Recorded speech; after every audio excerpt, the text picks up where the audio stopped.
Astaghfirullah. Asyhadu an la ilaha illallah. Astaghfirullah. Wa asyhadu anna Muhammadan Rasulullah. Astaghfirullah. Aku bersaksi tiada Tuhan melainkan Allah, dan Muhammad utusan Allah.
Ya, Assalamualaikum warahmatullahi wabarakatuh.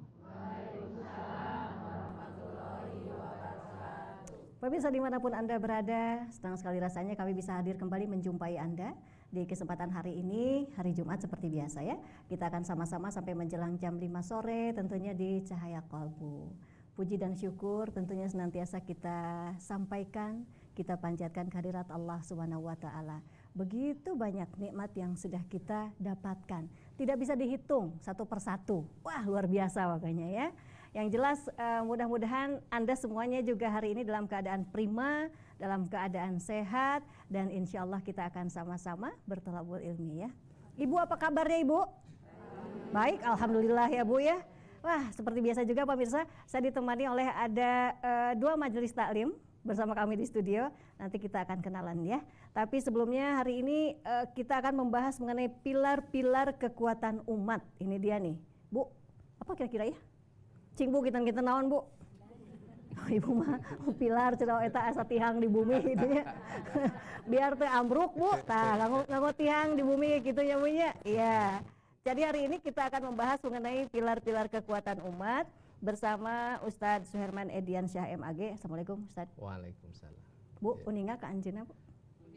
Uninga ya Bu nya. Uninga. Ini kalau Pak Suherman ini penyuluh agama Islam fungsional Kementerian Agama Kantor Kota Bandung ya Pak ya? Iya. Betul saya menyebutnya begitu? Tah gitu lah. Gitu leres. Sekarang saya kenalan dulu sama ibu-ibu yang ada di studio ya. Bu, yang merah dulu deh. Dari mana ini? Mangga silahkan. Mangga Bu. Assalamualaikum warahmatullahi wabarakatuh. Waalaikumsalam warahmatullahi wabarakatuh. Nama saya Siti Hodijah dari Pesantren Sapari Jabar. Alamat Jalan Bumi Asri Mekarahayu, Jalan Mekaraya nomor 27 Bandung. Ya, hatur nuhun Ibu. Satu lagi dari mana nih Bu? Mangga. Assalamualaikum warahmatullahi wabarakatuh. Waalaikumsalam. Nama saya Yayu Rosmalia dari Kampung Karasak, Desa Cihelang, RT 3 RW 7. Di mana itu Bu? Kampung Karasakti di mana Bu? Oh, Cicerah. Kecamatan Ciparai. Iya, Mangga. Baik pemirsa, sebenarnya ini pilar-pilar kekuatan umat apa gitu ya? Mungkin juga sesuatu yang bisa merekatkan antar umat Islam ini sehingga menjadi lebih kuat lagi, karena kalau sesama umat Islam itu adalah kita bersaudara katanya begitu Ibu ya. Jadi kalau ada satu bagian tubuh yang sakit maka akan dirasakan oleh bagian tubuh yang lainnya. Nah, tapi seperti apa sebetulnya agar umat Islam ini bisa kuat bersatu gitu ya? Ini harus berangkat dari mana dulu ya? Baik, Pak Herman, mangga silahkan. Assalamualaikum warahmatullahi wabarakatuh. Waalaikumsalam warahmatullahi wabarakatuh. Alhamdulillahi wa kafa wa salatu wassalamu ala nabiyil mustafa wa ala alihi wa ashabihi ahli sidki wal wafa. Asyhadu an la ilaha illallah wahdahu la syarikalah wa asyhadu anna Muhammadan abduhu wa rasuluh la nabiyya ba'dah. Dalam hadis yang diriwayatkan oleh Imam Muslim, Rasulullah bersabda, al-mu'minul qawiyyu khairun wa ahabu ilallah minal mu'mini dhaif. Orang mukmin yang kuat lebih baik dan sangat dicintai oleh Allah daripada mukmin yang lemah. Ini menunjukkan bahwa orang-orang beragama Islam, orang yang beriman kepada Allah Subhanahu wa taala tentunya harus memiliki kekuatan. Baik kekuatan iman, kekuatan ekonomi, kekuatan dalam rumah tangga, kekuatan dalam persatuan. Nah, tentunya ada beberapa pilar atau tiang bagaimana bisa terwujud hal itu. Yang pertama adalah ta'aruf. Ta'aruf itu artinya apa? Perkenalan. Ya, tak kenal maka tak ta'aruf. Ari abdi mana hanya ta'aruf itu langsung berpikiran kepada dua sejoli yang mau menikah, ta'aruf dulu. Iya, ya. Yang pertama ta'aruf. Di dalam surat Ali Imran kan ayat 103 Allah berfirman, ya ayuhan nasu inna khalaqnakum min dzakari wa untha wa ja'alnakum su'uban wa qabaila lita'arafu inna akramakum indallahi atqakum. Nah, manusia ini dipanggil oleh Allah Subhanahu wa taala min dzakari wa untha, dari laki-laki dan perempuan. Dan Allah menjadikan manusia itu bersuku-suku, berbangsa-bangsa, lita'arofu, untuk saling kenal mengenal. Nah, saling kenal mengenal. Kalau ingin kita kuat dalam keimanan, harus kenal dengan Allah. Siapa Allah itu? Ya, terus tugas apa dari Allah? Untuk apa kita diciptakan oleh Allah Subhanahu wa taala? Man arrafa nafsahu faqad arrafa rabbahu. Nah, untuk mengenal Tuhan, mengenal Allah, jangan jauh-jauh. Kita kenali dengan diri sendiri. Ya, seperti Allah nih menciptakan tubuh kita. Ya. Ini kan bisa bahan renungan bagi kita. Pertama, Allah menciptakan nih bulu rambut. Bulu saja aja dulu, jangan banyak-banyak. Bulu rambut. Dengan bulu rambut nih ngasih kesempurnaan bagi manusia menjadi mahkota. Turun lagi ke bawah, Allah ngasih bulu alis, ya. Dengan bulu alis maka cantik nih ibu-ibu. Alhamdulillah. Coba ibu-ibu tanpa bulu alis gimana? Kayak si cuplis. Ya. Tuh. Turun lagi ke bawah, Allah ngasih bulu mata dulu, ya. Dengan bulu mata, ya, ini udara nggak bisa langsung masuk kan, begitu, ya. Turun lagi ke bawah, Allah ngasih bulu hidung. Dengan bulu hidung, nih, bisa menyaring udara kotoran. Turun lagi ke bawah, Allah ngasih kumis. Biar apa? Biar maco. Ya, nih. Itu mah bapak, saya mah enggak. Buat bapak, ya. Turun lagi ke bawah, Allah ngasih apa? Bulu jenggot. Untuk apa? Biar berwibawa. Turun lagi ke bawah, Allah ngasih bulu dada. Biar apa? Gentle, ya. Turun lagi ke bawah, Allah ngasih bulu. Nah, biar apa? Biar racun bisa nyerap, ya. Turun lagi ke bawah, Allah ngasih bulu. Biar ngasih kehangatan. Soalnya Ustaz, ibu teh berpikir kenapa bulu teh lebih banyak yang punyanya laki-laki daripada perempuan. Ya, itu untuk mengenal Tuhan, untuk mengenal Allah Subhanahu wa Ta'ala. Oh, ternyata ini dalam tubuh kita untuk mengenal Allah, kenali diri sendiri. Barang siapa mengenal dirinya, pasti mengenal Tuhannya. Orang tidak mengenal diri, tidak tahu diri. Orang tidak tahu diri berarti tidak punya rasa malu. Orang tidak punya rasa malu berarti nugelo. Cobi begitu, ya. Iya, ta'aruf itu ya. Itu ta'aruf untuk mengenal Tuhan, untuk kekuatan iman, terus kekuatan ekonomi juga harus kenal, ta'aruf. Bagaimana ini seorang pengusaha mengenali produsen, konsumen, pasar dan lain sebagainya, ya. Terus untuk mengenal rumah tangga, untuk kuat rumah tangga, nih harus tahu dulu mengenal calon mantu. Jangan padu kasep wae, jangan padu benghar wae. Wah, ini mah orang kaya nih, tiap hari kalau berkunjung ke rumah gonta-ganti mobil, padahal ngerental. Begitu. Punya usaha rental. Nah, usaha rental. Gitu. Nah, ini harus mengenal untuk calon siapa tadi? Calon mantu. Gampang aja tipnya, 3T saja, takwa, tampan, tajir. Bu, wios kasep ge asal beunghar we. Insya Allah, ya. Tuh. Ya, yang pasti adalah intinya adalah kita harus bersosialisasi, harus mau mengenal. Tidak mungkin hidup sendiri ya nggak? Iya, untuk bisa mendapatkan sesuatu itu ya, baik. Yang kedua adalah ma'iyah, kebersamaan. Ya, bagaimana bisa kuat? Kita harus ada kebersamaan. Ya, kita kuat iman. Kita sebagai makhluk dengan Allah harus ada kebersamaan. Agama harus tetap dibawa kemanapun pergi. Ke toilet saja Allah dibawa. Iya. Coba sebelum ke toilet lagi toilet ya. Toilet ya. Coba berdoa dulu kan. Doanya gimana? Iya.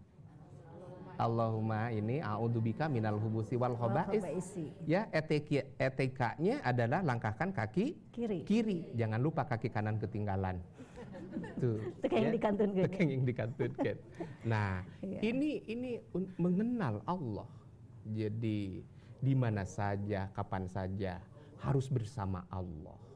Tuh, ya. Kalau kebersamaan berarti juga sholat berjamaah misalnya gitu Ustaz ya?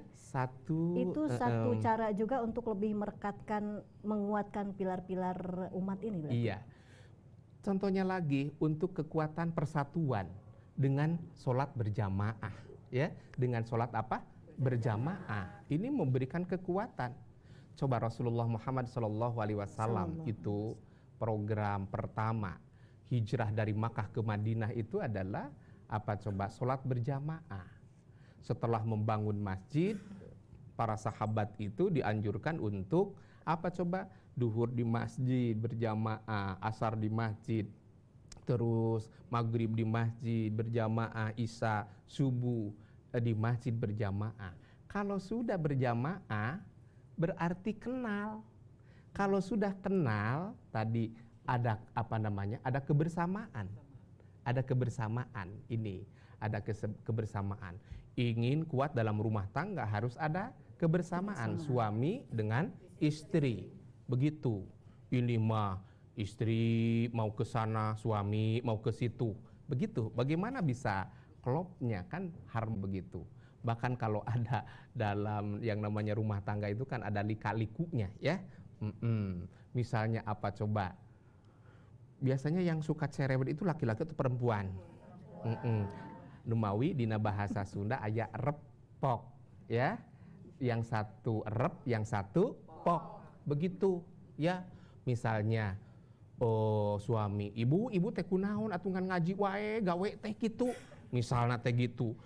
Apa nama makanan nggak ada, minuman apalagi, rumah acak-acakan, begitu. Repok.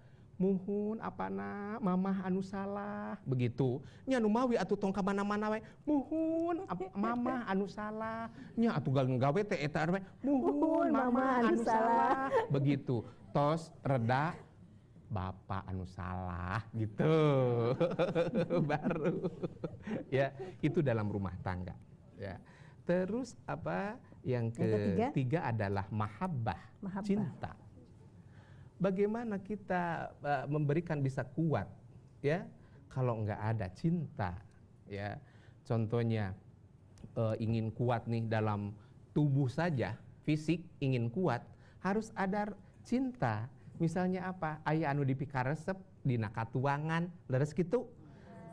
Harus terintegrasi mana karbohidrat, mana vitamin, mana apa namanya mineral yang bergizi. Kita harus mengenal ini mah karbohidrat ya terus pagi-pagi nasi, siang sampe, sore mie, terus gitu ya. Bagaimana bisa kuat? Ini kan Allah menciptakan bumi dan isinya itu adalah untuk apa namanya? Kehidupan manusia, kepentingan manusia dengan cinta ya. Nah, Rasulullah tadi setelah ada program berjamaah mengenal, terus ada kebersamaan. Kalau sudah ada kebersamaan, ada rasa cinta ya, maka timbul persatuan. Coba ibu ke sini, coba kalau enggak ada rasa cinta, Bu enggak kuat, betul? Begitu, apalagi ingin ketemu dengan Ustadz Herman anu ganteng. Alhamdulillah. Boleh memuji sendiri? Boleh, tapi nggak boleh menghina orang lain. Coba Bu Haji, siapa yang paling ganteng sedunia? Saya nanyanya ke sini. Suaminya. Boleh memuji suami sendiri? Boleh, tapi tidak boleh menghina suami orang lain. Ngapain juga Ustaz menghina, nggak ada kerjaan suami orang ya. Gitu. Ya. Nah tadi kalau apa namanya tadi dari rumah ke TVRI acara Cahaya Kolbu karena dengan cinta memberikan kekuatan, ya memberikan kekuatan. Nah seperti cintailah saudaramu seperti mencintai diri sendiri. Begitu karena apa namanya harus saling sebelum apa namanya menghargai orang apa gimana coba itu apa Ustaz? Pokoknya perlakukan apa bagaimana apabila menimpa diri sendiri. Kalau orang ingin dihargai ya kita harus menghargai orang lain begitu kan ya, empati itu namanya Ustaz. Empati begitu. Iya. Nah ya? ini kan sebetulnya apa namanya ada hal-hal yang dari diri sendiri itu sudah kita bangun sehingga membentuk nanti ada persatuan yang bersama-sama itu gitu ya Bu ya. Yeah. Cuma Bu kalau saya suka heran ya zaman sekarang ya jangankan dengan yang itu gitu, yang sesama kita aja wah ributnya teh suka sampai dari mungkin dari hal yang kecil aja Ustaz. Ya, hal-hal yang Kemudian kecil. menjadi besar. Mm-mm. Ini pada sesama muslim, Mm-mm. ya. Tah kumaha eta Ustaz? Mm-mm. Kan jadi Nah, ini juga. di sini adalah tadi kan harus ada kebersamaan. Wa'tasimu bihablillahi jami'an wa la tafarraqu. Nah, ini iftiraq yang nggak boleh itu, ya. Iftiraq sampai permusuhan, ini malah jadi haram. Tapi kalau dalam perbedaan nggak apa-apa, begitu, ya. Kenapa? Karena didasari tidak ada rasa cinta, ya. Akhirnya gara-gara beda pendapat jadi nggak pergi lagi ke pengajian, Iya. ya, nggak lagi ikut acara majelis taklim misalnya begitu, karena nggak ada rasa cinta. Padahal coba kalau ingin kuat masalah keimanan kepada Allah, harus ada rasa cinta kepada siapa? Allah. Nah, kita sebagai khalifah, sebagai abid, bukan hanya kita melaksanakan perintah Allah dalam hal perintah ketaatan, tapi harus juga didasari rasa cinta. Kalau sudah rasa cinta, walaupun ngantuk luar biasa tengah malam, Ibu, ya, kan disunahkan untuk tahajud, betul nggak? Waduh, beratnya luar biasa, tapi karena ada iman terasa ringan, ya. Walaupun ngantuk luar biasa di majelis taklim, tapi ada rasa cinta jadi seger, betul nggak? Kalau dalam pengajian penyakitnya apa? Ngantuk. Naon deui? Memang benar, mesin jahit cecekitan, rambutan buahan remen, penyakit di pengajian, nunutan jeung sing siremen. Tuh Bu, ya baik, kita harus break dulu. Pemirsa tetap bersama kami, nanti selepas yang satu ini kita akan lanjutkan lagi, masih membahas mengenai pilar-pilar kekuatan umat.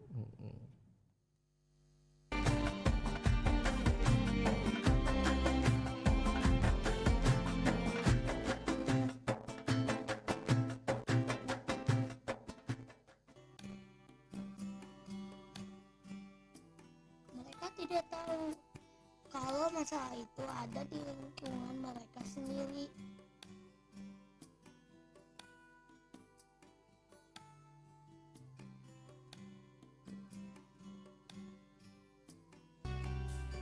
Tidak mudah bagi kami untuk membuat perubahan.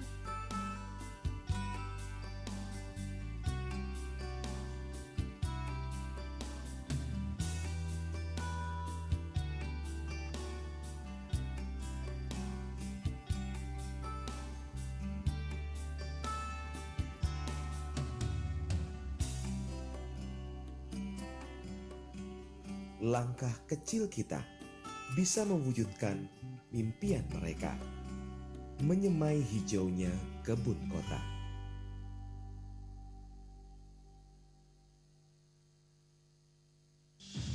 Sampurasun, Rincik rincang, Mang Anda ke Purwakarta, sidik pisan, Warta Sunda mah kalawarta, tonton teras berita Sabudering Jawa Barat.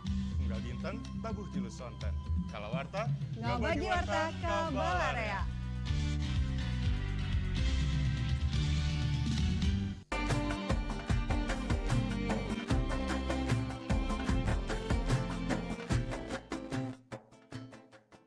Ya, kita lanjutkan lagi masih membahas mengenai pilar-pilar kekuatan umat ya. Ada yang mau bertanya boleh silahkan, tapi nanti pada saatnya kita akan buka line telepon untuk Anda ya. Sebelumnya saya akan kasih kesempatan seperti biasa. Ada ibu-ibu di studio yang mau bertanya dulu. Bu, Pak Lydia, mangga silahkan.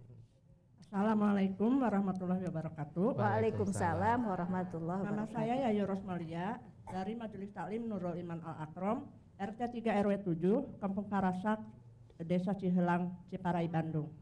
Pak Ustadz, saya mau bertanya, Iya. kalau misalnya sholawatan termasuk pilar-pilar kekuatan dalam umat, bagaimana cara menghadapi orang yang melarang kita bersolawatan?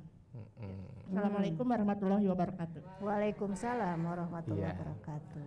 Apa sholawatan itu termasuk salah satu indikator kekuatan memperkuat gitu ya. Bisa jadi sholawatan. Nah, kita harus bisa membedakan mana sholawat dan mana sholawatan ya. Sholawat itu ada sholawat maksurat, Maksurat itu sholawat yang seperti kita dalam sholat. Yang kedua adalah goir maksurat, adalah sholawat di luar itu, banyak macamnya. Nah, sehingga ada tradisi di Indonesia memperbanyak bacaan sholawat, mendoakan kepada Nabi, sehingga disebut dengan sebuah tradisi sholawatan. Bisa jadi sholawatan itu adalah mempererat, memperkuat misalnya tali uhwah Islamiyah, kekuatan umat. Karena sholawatan tidak sendiri. Kalau berbicara sholawatan berarti banyak jamaahnya. Bahkan ada sebuah tradisi juga kebiasaan 4444 dalam satu majelis tamat gitu. Dan intinya itu bersama-sama doa begitu. Begitu. Rasanya memang tidak usah dipermasalahkan juga tidak ya. dipermasalahkan. Yang sholawatan dan yang tidak. Nah, Karena punya sama-sama punya dasarnya. Tadi bagaimana kalau orang yang misalnya mencela kepada orang yang sholawatan, EGP, emang gue pikirin, emang saya senangnya sholawatan begitu ya. Kalau ngeganggu elu, ya baru. Nah kalau enggak, kenapa ngeganggu saya? Begitu. Yang penting apa yang dilakukan itu ada argumen. Ya, ada argumen begitu. Baik, Bu, paling dia Bu, ada yang mau tanya? Silakan. Waalaikumsalam warahmatullahi wabarakatuh. Nama saya Ibu Tati dari Majelis Ta'lim Sapari Jabar Bumi Asri. Yang akan saya tanyakan Pak Ustadz, bagaimana kiat-kiat kita sebagai ibu rumah tangga untuk mempertahankan fondamen atau pilar-pilar kekuatan keimanan khususnya untuk anak-anak kita. Itu mungkin. Assalamualaikum warahmatullahi wabarakatuh. Waalaikumsalam warahmatullahi wabarakatuh. Sebelum dijawab yang keempat, pilar-pilar kekuatan itu umat ya adalah ta'awun, saling tolong menolong. Nah, sekarang ada kaitannya juga dengan pertanyaan Ibu Tati. Bu Tati mana? Bu Tati ya. Nah, bagaimana untuk mempertahankan kekuatan dalam rumah tangga, halnya kekuatan iman bagi anak-anak ya. Di dalam hadis Nabi ada Rasulullah bersabda arbaun min sa'adatil mar'i. Ada 4 pilar untuk membangun kebahagiaan dalam rumah tangga. Yang pertama antakuna zaujatuhu solihatan.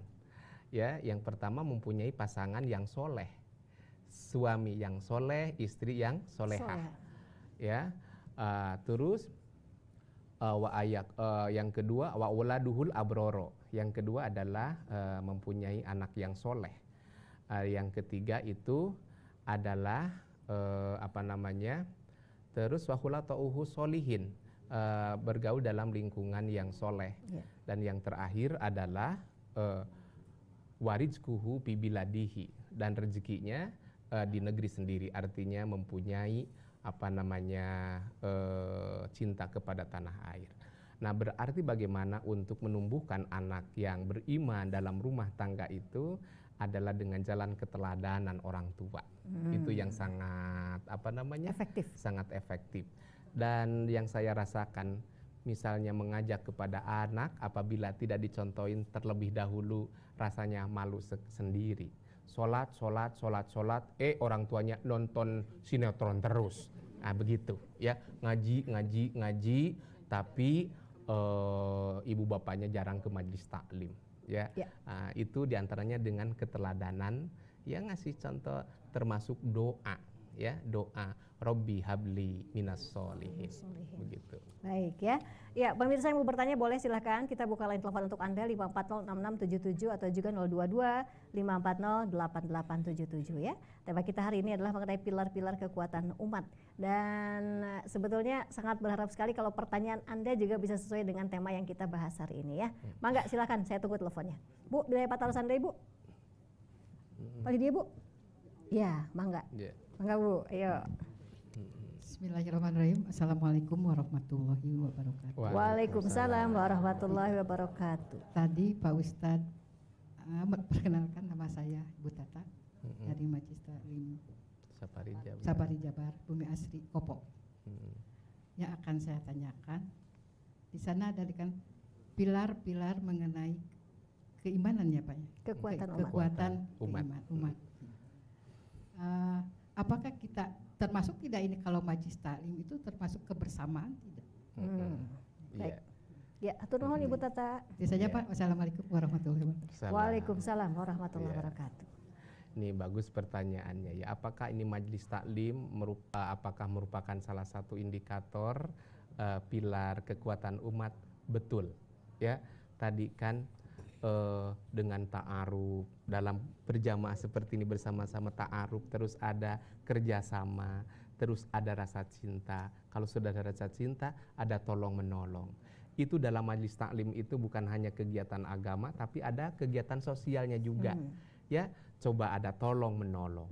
Coba Bu, kalau ada tolong menolong, kuatkan nih dalam kebersamaan. Nggak bakalan ada yang namanya aliran sesat.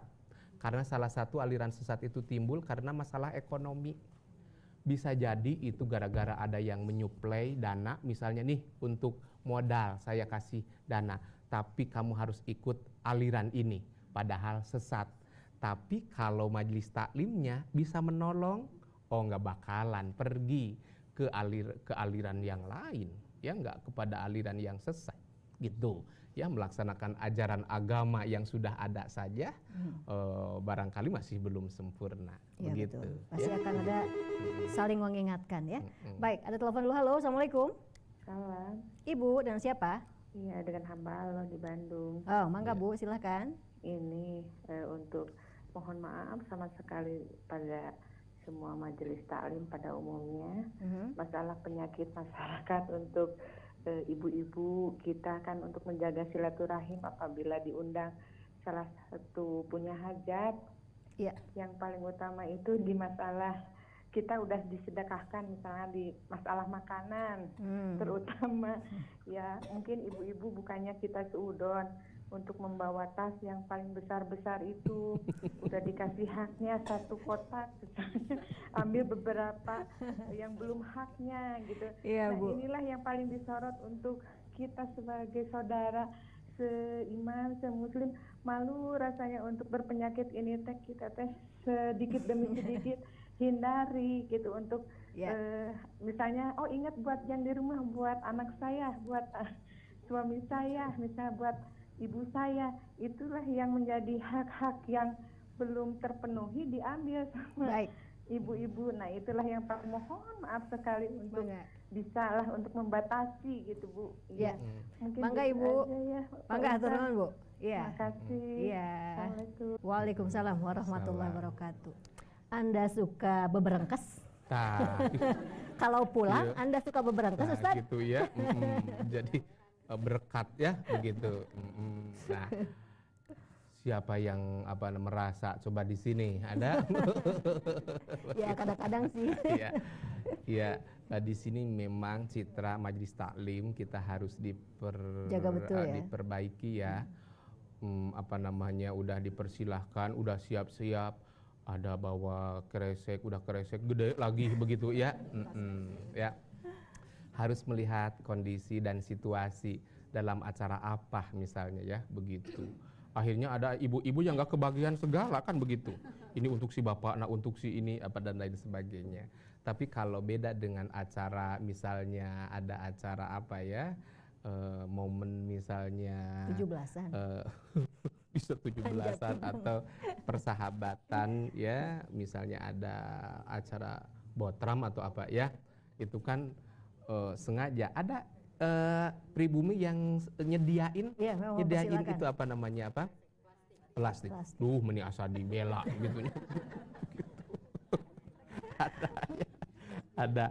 Nah itu momennya berbeda lagi. Tapi kalau dalam acara hal-hal yang ini beda lagi bidang berbeda, misalnya ada pribumi itu ada yang begini, ada yang begitu dan lain sebagainya. Ya sewajarnya aja. Niatnya mungkin yang harus kita luruskan ya. Jadi kalau kita ngaos teh Bu, ngaos misalnya kanu aya pengaosan ya Bu ya, memang kita mau mengaji ya. Bukan mau beberengkes gitu. Kalau mau ngaji mah niatnya ngaji aja, pasti pulangnya mau bawa kue mau enggak, alhamdulillah sudah mengaji. Nah itu harus dirubah, itu kebiasaan seperti itu harus dirubah. Oke. Halo, assalamualaikum. Waalaikumsalam warahmatullahi wabarakatuh. Ibu sareng saha. Sareng Ibu Enung di Malebe. Mangga, langsung Bu. Ustaz mau bade tumaros. Kalau saya rindu pada anak saya ingat Allah Pak Ustaz. Saya lekas sholat atau membacakan Al-Quran Pak Ustaz. Saya kirim doa.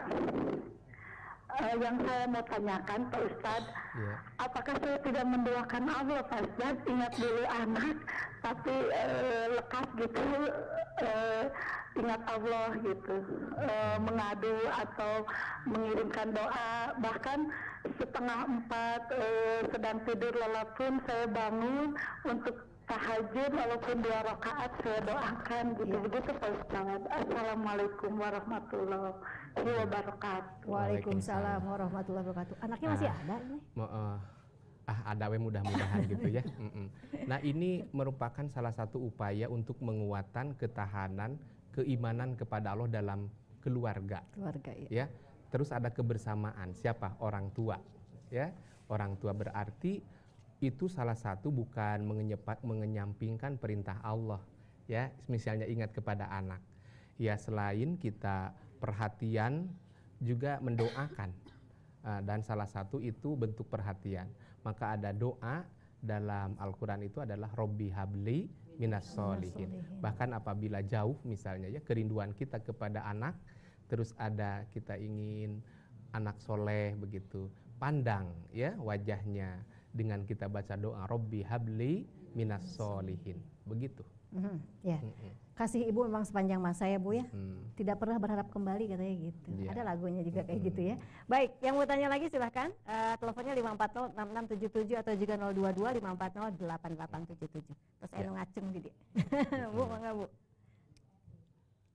Bismillahirrohmanirrohim. Assalamualaikum warahmatullahi wabarakatuh. Waalaikumsalam warahmatullahi wabarakatuh. Nami abdi Oyoh Fatimah di Kampung Karasak, Desa Ciheulang, Kecamatan Ciparai, Kabupaten Bandung. Di ngulingi di RT Hiji RW 02. Provinsi mana Bu? Lengkap. Jawa Barat. Patarosana Bu, mangga Bu. Tumarosan Ait Majil Talim Nurul Iman Al Akrom di RT Hiji RW 02. Atos itu atos Ibu. Patarosana ayeuna naon Bu? Ayeuna bade naroskeun ka Pak Ustad. Mohon. Abdi tes upami tos netepan subuh sok dawam maca subhanallahil adim. Maca Fatihah, maca istighfar sareng sholawat. Kumaha penjelasan ti Pak Ustad. Wassalamualaikum warahmatullahi wabarakatuh. Waalaikumsalam warahmatullahi wabarakatuh. Ya. Nah, itu juga adalah merupakan salah satu upaya menguatkan diri kita dengan kecintaan kita kepada siapa? Allah. Kalau kita cinta kepada seseorang, maka sering menyebut-nyebutnya, ya. Oh, aku cinta, kan begitu. Apa lagunya tuh gimana gitu? Duka. Aya gini kan gitu ya. Apa lagu eta? Ya gitu ya. Begitu. Nah, itu pertama yang dicontohkan Rasul dulu ya, baca istighfar, Allahumma antas salam wa minkas salam, terus membaca tasbih subhanallah 33 kali, alhamdulillah 33 kali, Allahu akbar 33 kali. Jumlahnya 33 kali, jangan subhanallah 33 kali. Jangan. Udah begitu tambah dengan dikir tadi, wirid tadi itu, apa baca sholawat, apa tadi subhanallah wa bihamdi subhanallahil azim. Itu adalah bentuk kecintaan kepada Allah Subhanahu wa ta'ala. Kalau sudah cinta kuat ibu keimanan. Bagus ya, itu berarti ya. Baik, halo, assalamualaikum. Waalaikumsalam warahmatullahi wabarakatuh. Bapak, dengan siapa Pak? Dengan hamba Allah di Bandung Raya, Ibu. Iya, mangga langsung Pak. Ibu begini, saya mau tanya bab istri yang tiap hari diracun oleh suami yang perokok. Ini dalam data Ibu, 500 orang wafat tiap hari akibat rokok. Termasuk yang wafat itu ibu-ibu rumah tangga yang gara-gara suami yang merokok. Lantas ibu itu sholat. Sholat itu kan tanha anil fahsya'i wal munkar. Bagaimana status sholat sang istri yang diam saja diracun oleh suami oleh asap peracun rokok nikotin, padahal diracun tiap hari terus menerus, diam saja, tidak protes, tidak melarang secara rutin pada suami, padahal menyebabkan kematian. Ya, baik Artinya Pak sholatnya Mangga. terima atau tidak. Kedua ibu ya, Iya. bila sang perokok wafat akibat rokoknya sendiri, apakah termasuk bunuh diri?